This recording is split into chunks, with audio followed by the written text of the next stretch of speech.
wanderer,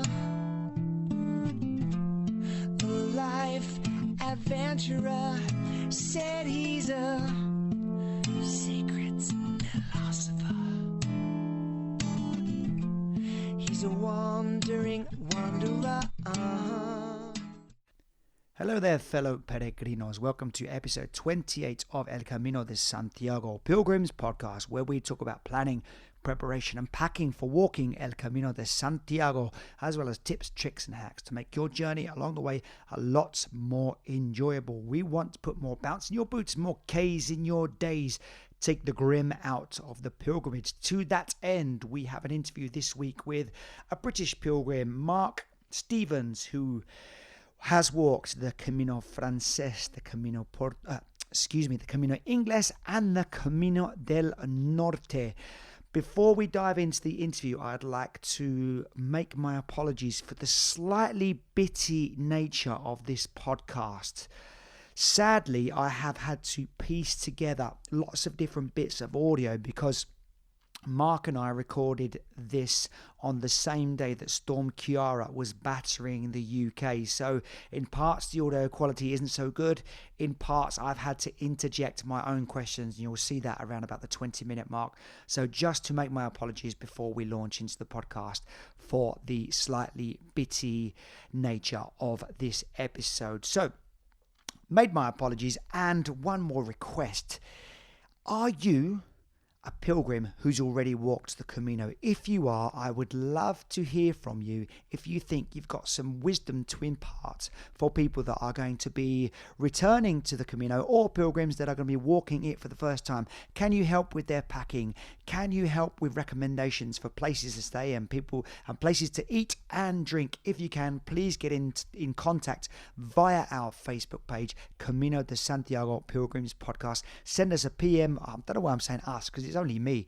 I don't have a team. I'm not a business. I'm not an empire. I'm not any kind of behemoth. Anyway, send me a message, a personal message via our Facebook page, Camino de Santiago Pilgrims Podcast, and it would be an absolute honor to have around about 30 to 45 minutes of your time. And if you do that, I'll give you a free copy of my Camino de Santiago memoir, The Only Way is West, as a big thank you. So I began this episode, as always, by asking Mark exactly when, where, and how, and why he came to the decision to walk the Camino. Here's what he had to say. So great question, and it's I remember it like it was yesterday. So it was around about 2014. I was playing golf with a couple of my friends who both ended up coming on all the Caminos with me. But we were playing golf down in Somerset, and I'd been away travelling with work, I think, and watched the movie The Way on one of the planes. And we were playing golf, having some beers, and I talked about watching this movie and what it made me feel like. And as it turned out, they both watched it in different parts of the country without each of us knowing about it. It was really, really strange. So we kind of decided this was something we wanted to do, and we made plans to do it 2 years after that, in 2016. Bit of a pipe dream, but we stuck to it, and in 2016 we set off after lots of research, practice, nerves. And we set off and made our way to St. John. So that's kind of the exact moment that we decided we all wanted to do it. And it was all because of that one movie, The Way, that you kind of got the bug. It was, yes. It was that one movie, yes. And it's very, very strange that all of your friends as well kind of watched that at the same time as you were as well. Yeah. It was. I don't know what it was. It just kind of turned out it was one of those. We just saw it, wanted to do it, and on the spur of the moment said, well, first of all, we had to convince our wives that we could go for a month, but the hardest part.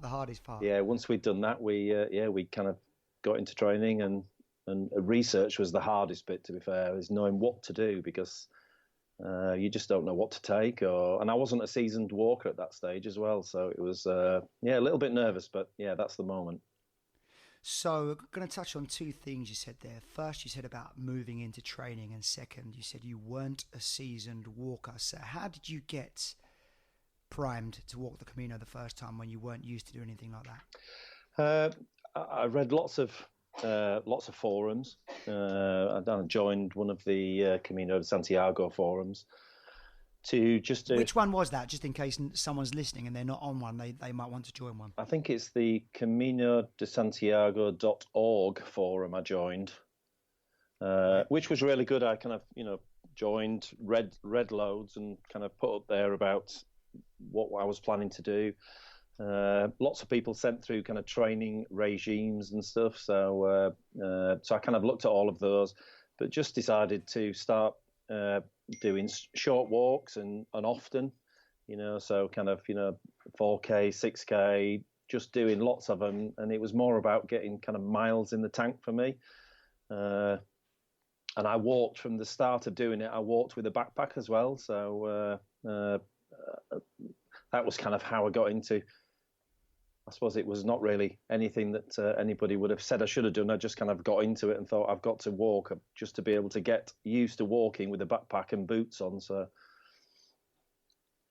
toughen the feet up, toughen the body up. And was the backpack more or less the same weight that you carried on the Camino? Well, I started off with a bit of a small kind of hiking day pack that had no support to it.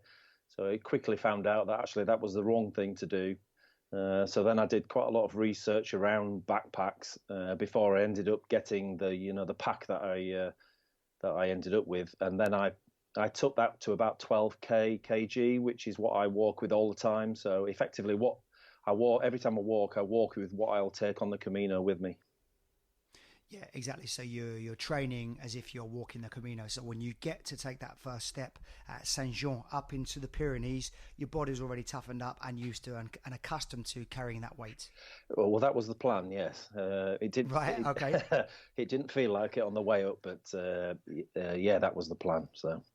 Did you manage to include any altitude walking? I mean, it's difficult if you live in England because we don't have anything unless you're living right next to Ben Nevis or Snowdonia that is anything comparable to that first climb. But did you include any altitude walking as well? I climbed Snowdon before I went. That was something I did with work, but yeah, I climbed Snowdon in a day. And then I did quite a lot of. We live out in the country, so we got quite a lot of kind of hills up and down. So I was doing lots of that, and then I walked quite a few stages of the Southwest Coast Path in Somerset as well. Nice, nice. Which was actually, as it turns out, a lot like the Camino Norte because you're going from sea level up, back down to sea level, back up again. Which, when we come on to talk about the first 3 or 4 stages of the Norte, it is very. That is exactly what you're doing. So, yeah, I've heard great things about that path. Actually, I read a really good book about that recently, and that book was called. Oh, what's it called? It escapes me now. I'm going to put a link to it on our Facebook page at the Camino de Santiago Pilgrims podcast. The Salt Path. That's what it's called. It's called the Salt Path. Okay, and it's a really, really uplifting story as well. So I'd recommend that. And yeah, I've heard great things about that trail as well. So I will definitely get into in a bit more detail in a little while the differences between the Camino del Norte, the Camino Inglés, and the Camino Frances, the 3 Caminos that you've walked. But just want to kind of stay in the Camino Frances for now because that's the most popular trail and the one that most people walk, but we'll delve into the others as well. So you've done a bit of training, you've done your research, you've got a weighted pack. How did you fare on that first climb into the Pyrenees, and any recommendations you'd give to the people that are going to be doing that sometime sooner or later? Yeah, there's a recommendation. It's probably we arrived in Saint Jean late in the afternoon, and we decided we wanted to do a little bit. So we didn't go to Orisson, but we walked about 5k up to a place called Junto, which is below Orisson. And we arrived there probably about 8 o'clock at night, just as they were serving dinner. So, but if I was going to recommend anything, I would probably try not to do that and try and make Orisson your proper stop, which is something I wish we would have done, but didn't. But we got absolutely wet through going up to Junto. but even when we got there, we arrived, they were having dinner, and that was our first kind of encounter with, 25 people all eating and talking about walking.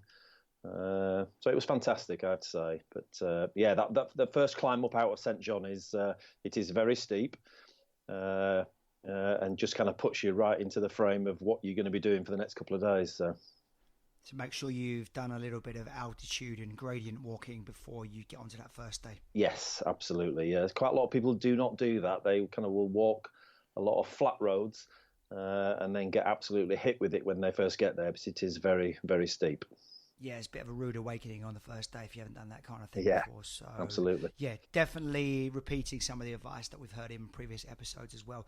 So you got wet through on your first day. You've made it just to just below Horizon. How was your body adjusting to doing this? Maybe after 2 or 3 days, or maybe 2, 3, 4 days. How are your feet doing? How is your body doing? Aches, pains? Any advice you'd give to make those aches and pains as minimal as possible? So yes, after 3 or 4 days, and we were on a bit of a kind of tight time scale. So we had 29 days to do the whole thing. So we were trying to get some kilometers in.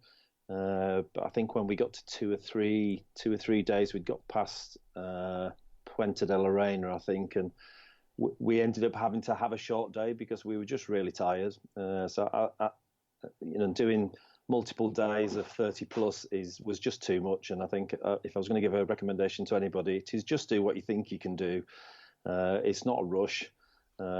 We could have made up some extra time later in the Camino, which we didn't know anything about it or what it would be, but we could have done as your body gets tougher and you get used to walking longer distances every day. We probably just did a little bit too much at the beginning. Too much too soon. A little bit too much too soon. It didn't stop anybody from doing anything, but there were some days we were very tired at night time. So.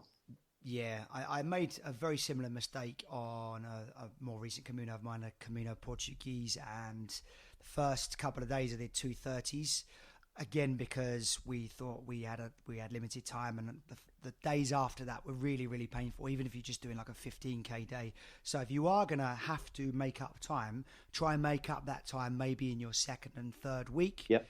If you can, when your body is actually accustomed and won't feel the pain of doing those extra miles. Where in the first week, if you're banging out 30k in the first few days, like you say, and like you paid the price for it, in aches and pains, I definitely did as well. How about your feet? Blisters wise, were you prepared for that? Did you have any? I didn't have any blisters the whole Camino.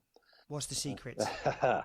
Well, all three of us that went all kind of researched and tried different strategies, and to be fair, different strategies work for all three of us. Had a different way of doing things, but so my strategy was I had the right boots. I made sure I bought a really good pair of German walking boots, Meendel.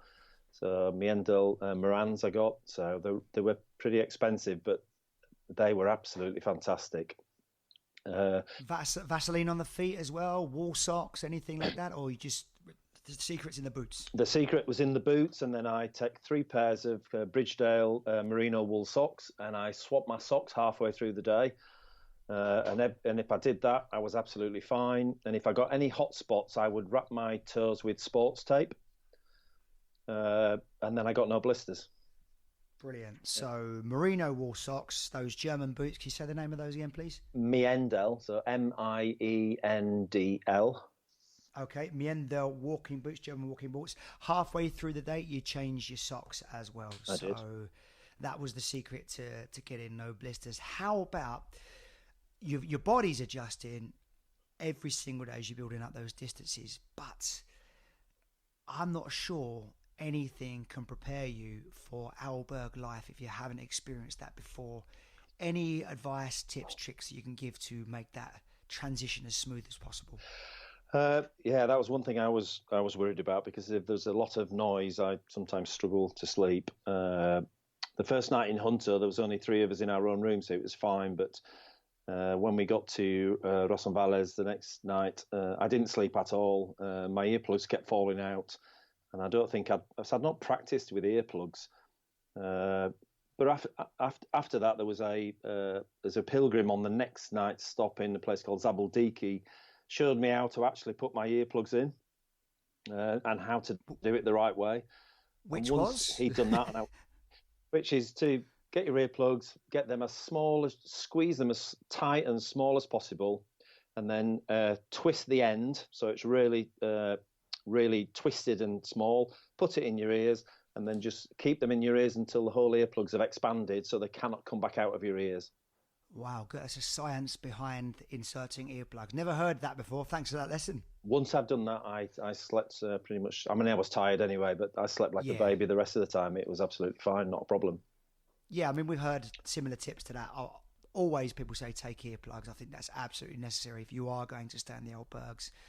And also, I think one big thing about the albergue is, for me, is being sociable as well. Yeah. Because, I mean, there are some days when you are so tired after walking that you do struggle to strike up a conversation and the kind of conversation that's necessary with people you don't know. You know, sometimes it is small talk, and that's not always easy to come up with. But I do find that's where you find a lot of the magic on the Camino, is meeting your fellow pilgrims at the albergues and talking about sharing your trials and tribulations, and then inadvertently, often the reason for walking the Camino comes out, and that's when you kind of get to deepen that rapport. And by the end of it, if you've seen that person at the start and you see that person at the end, you go from not even feeling like you can say hello to someone to you bump into them in Santiago and you're like, whoa, great to see you, and you give them a hug. And I think that's a beautiful thing about the Camino. Well, the good thing is when you stop, and I mean, it's all about routine, or it was for me anyway. So we would, once you've got there, you've unpacked, you've showered, and you've got yourself a beer, small talk is normally situated around what you've done that day and where you've walked and how many K you've done. But some of those kind of the relationships that you can make with people, and we had some fantastic people that we met that we kept bumping into, and then as you say, we did meet people in Santiago that we'd met along the way. It was just absolutely fantastic. While we're talking of albergues, could you recommend a favourite albergue, one you'd recommend people stay in? It could be because you met some people there, the hospitalero or hospitalera was specifically friendly or helpful, one memorable night, an albergue you'd recommend people stay in. Oh gosh, there was a few, but there was one really, really, really good one, and it was about day 4 or 5 in a place called Asqueta. I know it. Asqueta, and we were in Asqueta, and this is the day where we'd done 3 30K plus days in a row, and we decided to have an early day. So we stopped at this albergue, and the lady leaned out of the window and just said, I don't open till kind of like 3 o'clock in the afternoon. So we went and got a beer, and we came back, and it was called La Perla Negra. Right, the Black Pearl. The Black Pearl.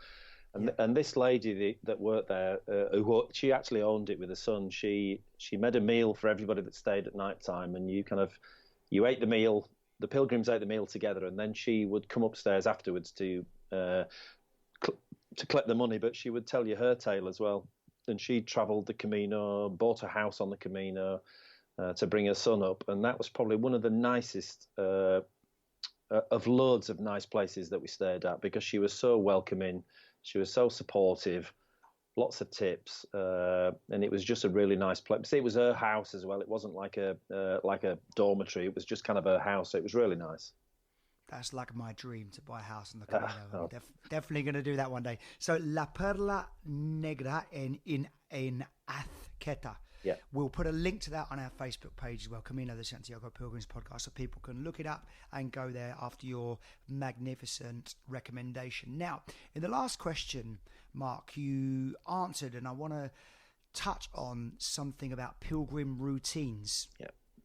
Now, one of my favourite books is called The Brazilian Adventure, and it's about a man who goes to Brazil to look for an adventurer that gets lost in virgin territory in the Amazonian forest. Okay. That's the boring part. Sorry for boring you on that bit. But anyway, one quote that I picked out from him living in the Amazonian jungle for like 3 or 4 months was, routine is the most portable form of domesticity. Yep.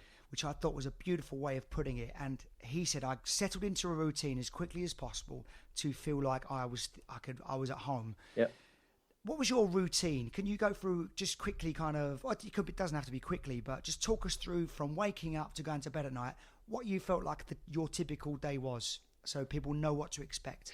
We were typically up around 6 to 6:30 every day. I didn't use an alarm clock because one of my friends is an early riser, so he would just wake me up.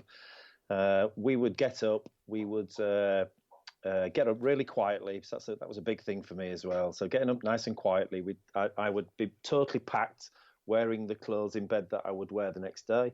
I would pick up my backpack from the side of my bunk and then go to out into the reception area to get packed. We would get all of our gear on, shake hands with each other every morning because that's what we did before we set off. And then we would typically walk about 5 or 10k to get our first breakfast or something like that. We'd walk all day, and then when we finished and found our albergue on the evening, it was always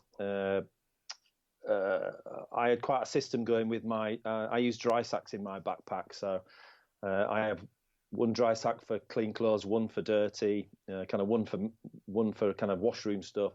So I would make sure that I would get brand new clothes on again, get all my dirty stuff in one thing, and we washed every 2 days, all three of us.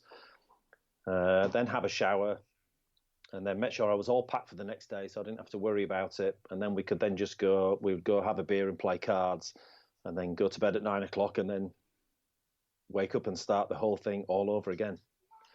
And that's pretty much how we did it every day. Eat, sleep, repeat. And it sounds like you were perfect pilgrims, being ready for walking first thing in the morning, preparing your bag outside of the room when people are still sleeping. So anyone that's going to be on the Camino has never been there, that's a really good recommendation to do, to not disturb those sleeping. And I'm interested just to ask you about the was it plastic bags you use for your dirty stuff? No, plastic bags make too much noise. I use dry sacks, they're called. Right. So they you can get them in all sorts of different sizes in every walking shop in the world. So so I would take 2 big ones and 2 small ones, and they don't make a noise when you wrap things up in them, and they keep everything totally watertight. So I would have clean clothes and dirty clothes, and then my other stuff in the other 2. So different compartments in your rucksack. Yeah, and I would just pack everything away in the same way every day, so my weight and my backpack was in the right places. Yeah, and do they weigh a lot, these things? I mean, I honestly, I've never seen them before, so... No, absolutely weightless. They're just like, I don't know what they're made out of. They're called dry sacks. If you Google them, you'll see them. They're just really good.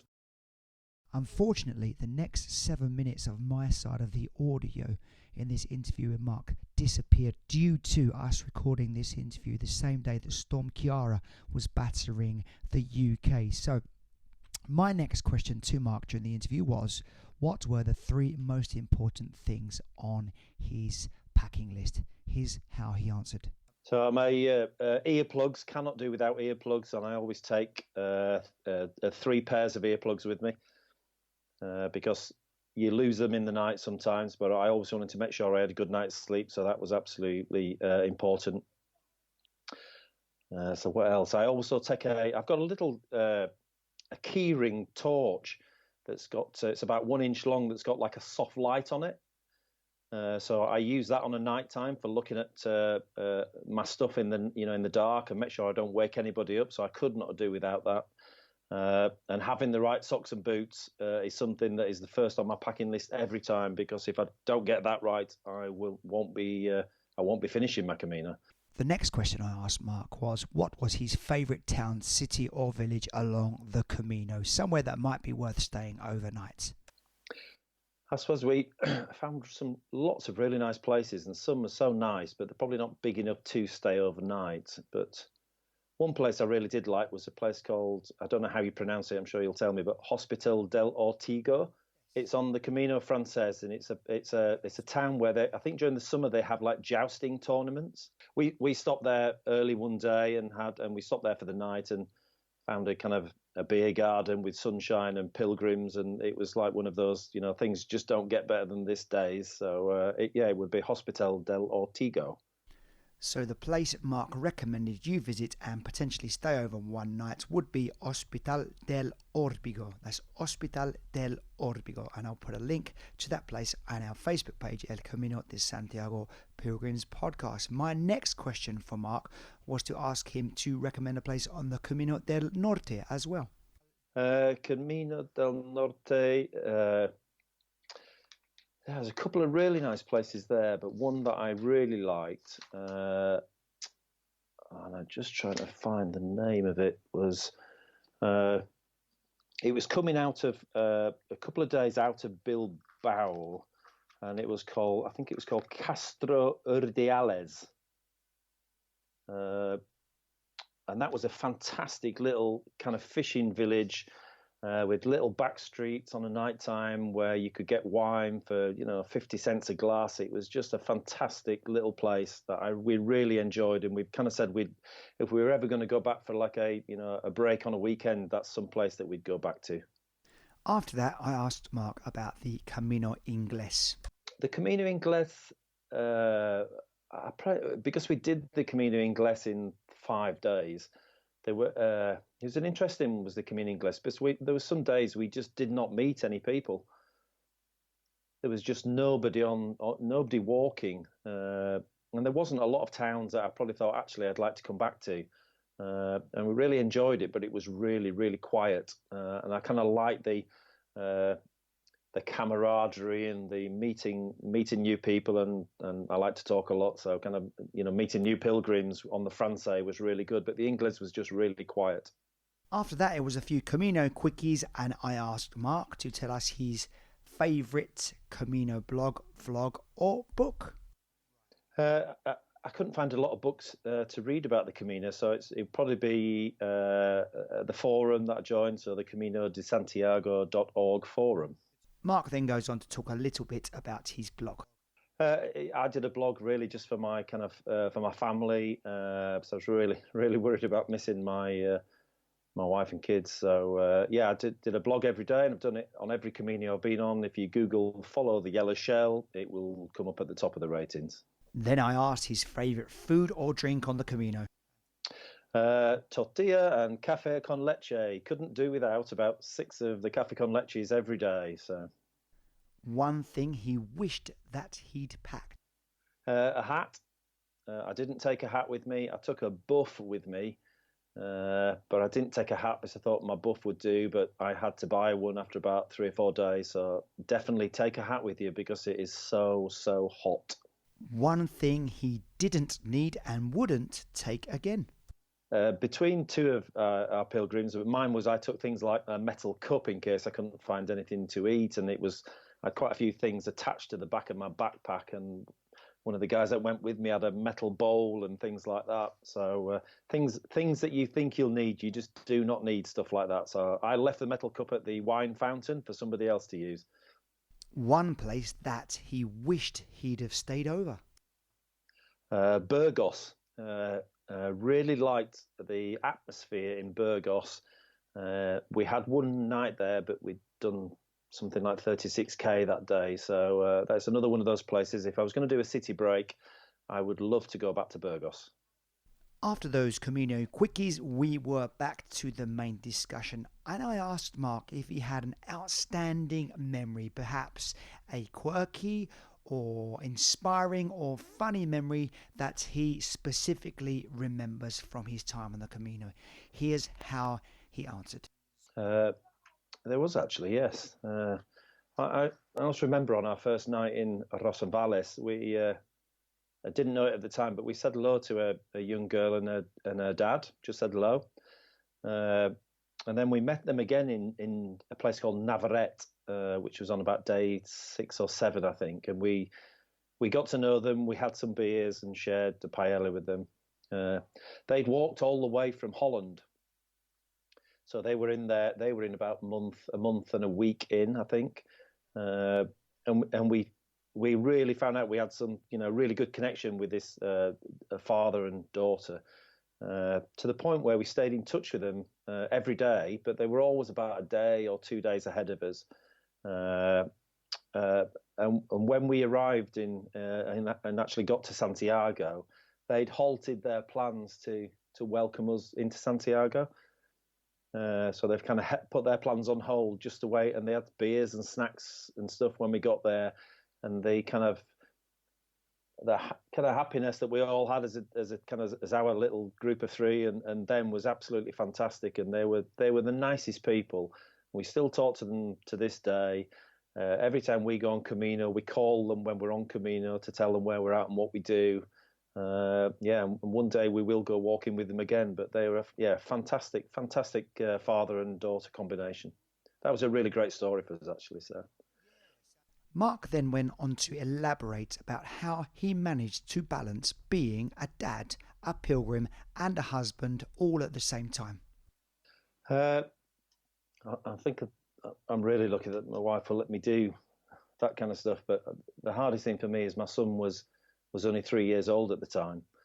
So that the big worry was how I don't have him, there and talking to him and being with him for a month. But we got through it. It was difficult for my wife and difficult for my son with me not being here. But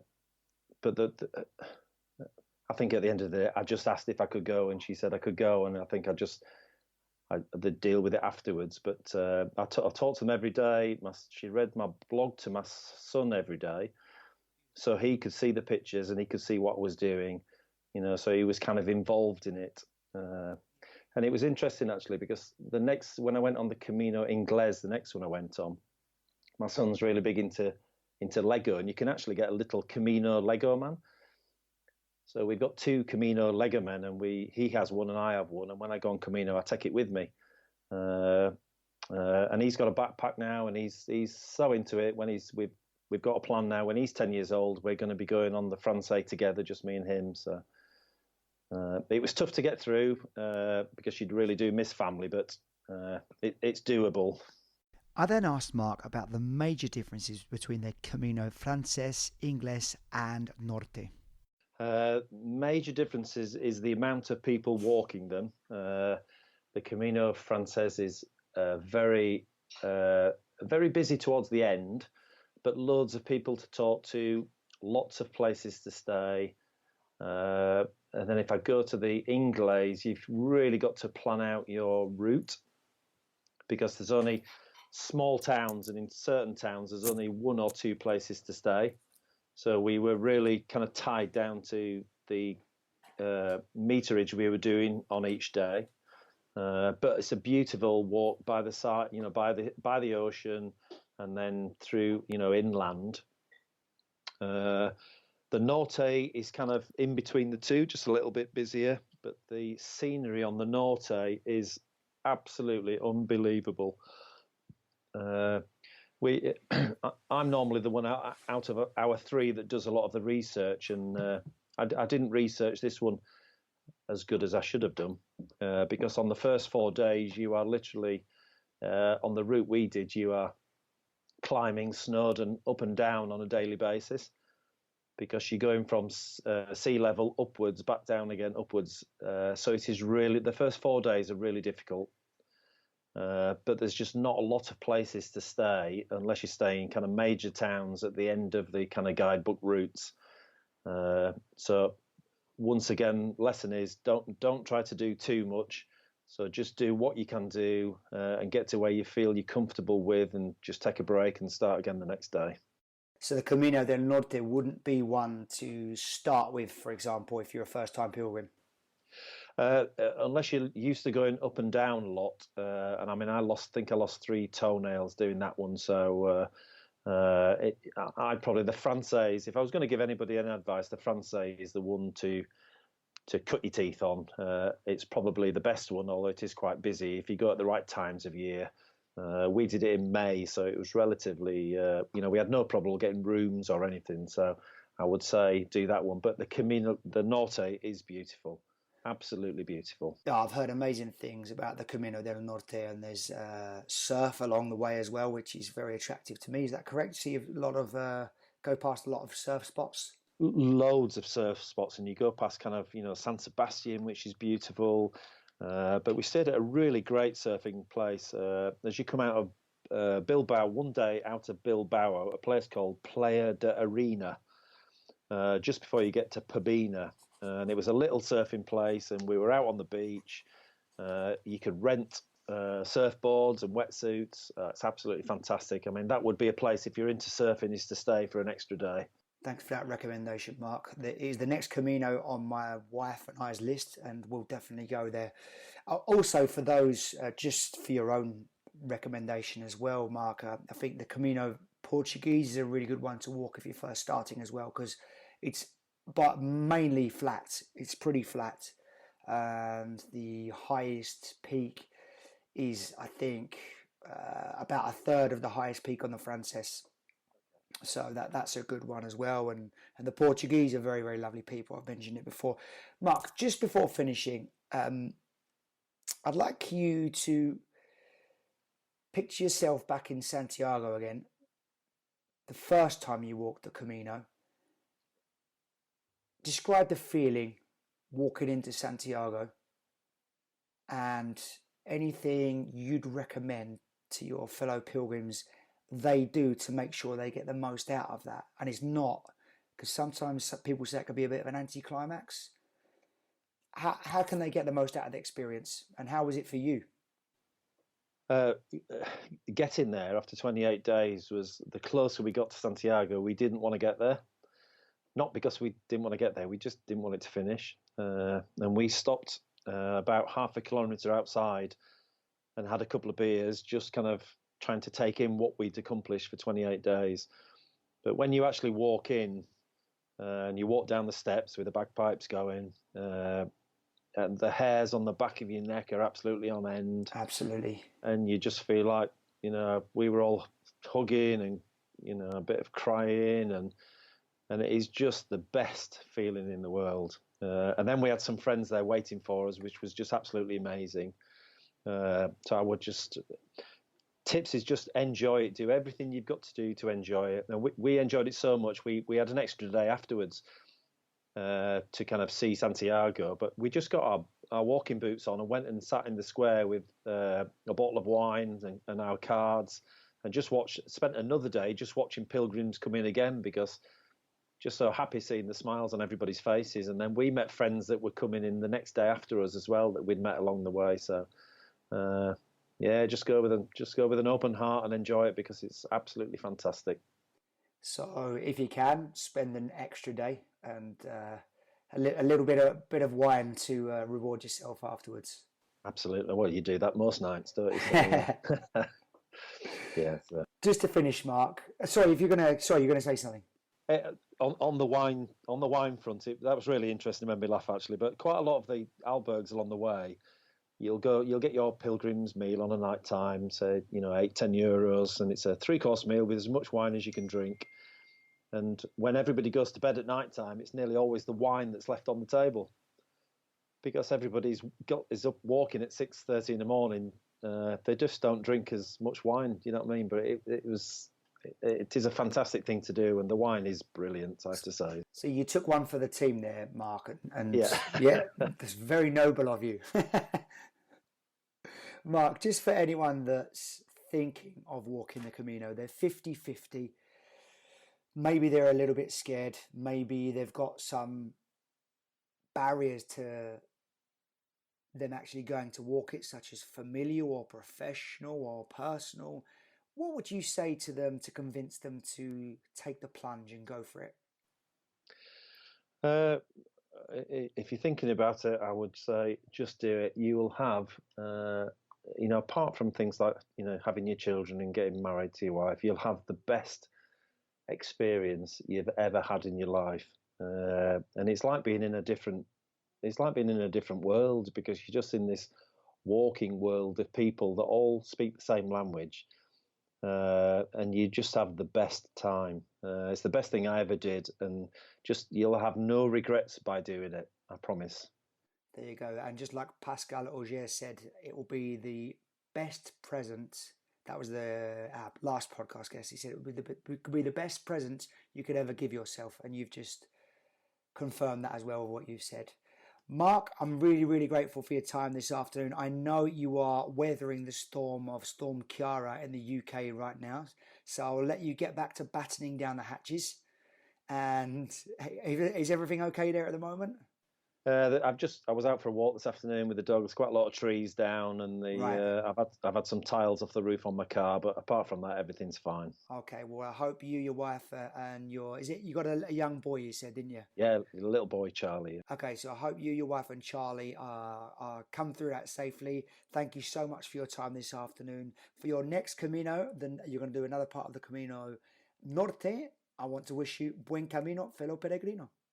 Buen camino.